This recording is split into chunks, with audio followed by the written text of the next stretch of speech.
Hello everyone, welcome back to my channel. आज हम start करेंगे क्लास 12th केमिस्ट्री का chapter number 5th which is coordination compounds. तो start करते हैं कुछ बेसिक डेफिनेशंस के साथ। सबसे पहले डेफिनेशन है कोऑर्डिनेशन कंपाउंड की, जिसको कोऑर्डिनेशन कम्प्लेक्स भी बोला जाता है। कोऑर्डिनेशन कंपाउंड्स क्या होते हैं? एक ऐसा कॉम्प्लेक्स या एक ऐसा कंपाउंड जिसमें सेंट्रल मेटल एटम जो है वो बॉन्डेड है किसी मॉलिक्यूल के साथ या किसी और आयन के साथ थ्रू कोऑर्डिनेशन बॉन्ड, और इसी को बोला जाता है कोऑर्डिनेशन कम्प्लेक्स। कोऑर्डिनेशन कम्प्लेक्स जो है कि बैकबोन है बायो इनऑर्गेनिक केमिस्ट्री का। नेक्स्ट डेफिनेशन है central metal ion. Central metal ion जो है ये एक ऐसा एटम या आयन है जिसको हार्ट ऑफ कॉम्प्लेक्स जो है वो भी बोला जाता है, और जिसके साथ फिक्स्ड नंबर ऑफ एटम या ग्रुप ऑफ एटम जो है अटैच्ड होते हैं। सेंट्रल मेटल एटम जो है ये एक्ट करती है एज अ लुईस बेस, क्योंकि ये पेयर ऑफ इलेक्ट्रॉन्स को एक्सेप्ट करती है। यूजली जो ट्रांजिशन मेटल्स हैं वो एक्ट करती हैं as a central metal. Second definition है हमारे पास लाइगेंड्स की।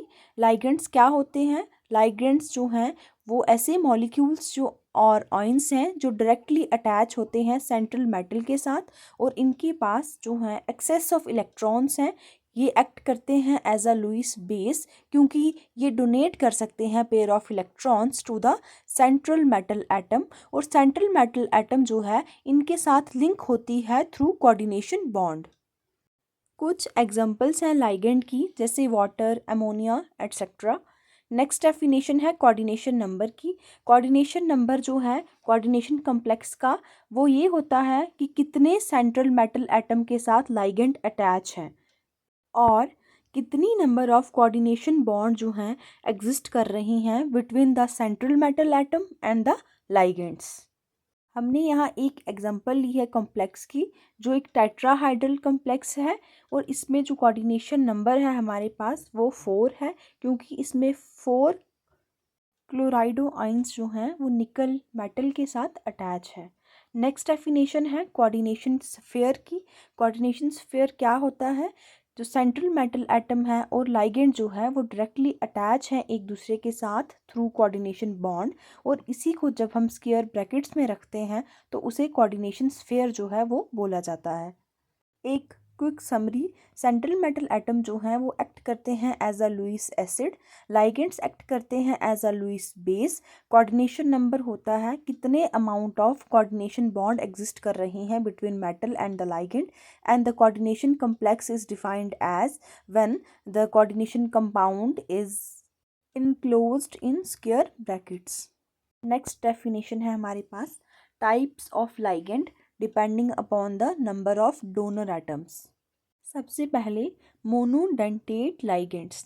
मोनोडेंटेट लाइगेंड्स वो लाइगेंड्स हैं जिनके पास एक डोनर एटम है, दैट इज़ वो एक पेयर ऑफ इलेक्ट्रॉन जो है उसको डोनेट कर सकते हैं to the central metal ion.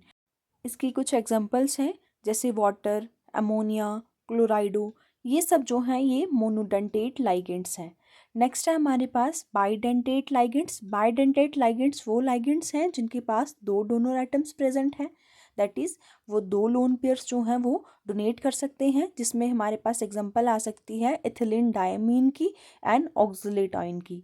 Next है पॉलीडेंटेट लाइगेंड। पॉलीडेंटेट लाइगेंड्स वो लाइगेंड्स हैं जिनके पास ज़्यादा डोनर एटम जो हैं वो प्रेजेंट होते हैं, और इसमें एग्जांपल है EDTA। EDTA का स्ट्रक्चर भी इम्पॉर्टेंट है, और ये एक हेक्साडेंटेट लाइगेंड है।